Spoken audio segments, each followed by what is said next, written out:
Chris, how do you sum up your feelings? Incredibly disappointed. At this moment, it feels more, because of the timing and I suppose the timing of our goal, it feels more like a defeat than a draw. I thought we were good value, and I know we're the home side, but I thought we was good value. I think once we took the lead, and yes, incredibly disappointing, particularly sort of in the manner of how we've conceded. You've gone in front, Anthony Knockout with his goal.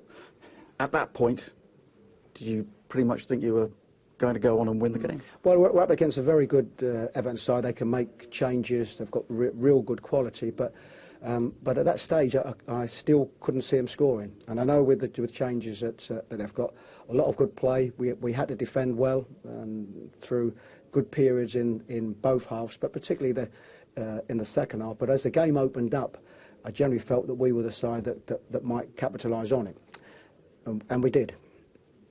So, what was your view of the penalty that led to the equaliser then? I think it's certainly I've got no problems with the penalty. I think what Bruno's tried to do, I think Bruno's tried to impede him, and I think in that the referee was very close and had saw the incident. So I don't have any problems with the giving of a penalty.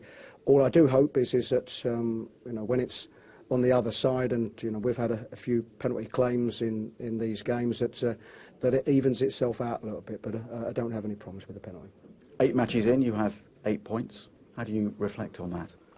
Overall, reasonably satisfied. Our home form, of course, has been good and has allowed us really to have these points. We've played 2 of the big 6 as such, and I thought we were fairly respectable in both of them games.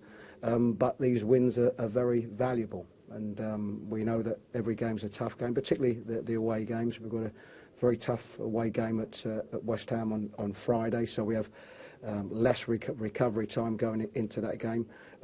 But overall, I'm reasonably satisfied. What news on Shane Duffy, who had to come off, went down the tunnel? Is he likely to make it for Friday? Well, we'll see. We'll assess it tomorrow. He's felt his groin. He's obviously come back from 2 very tough international games, and whether it's a consequence of that, then we'll see. But we won't know until the morning.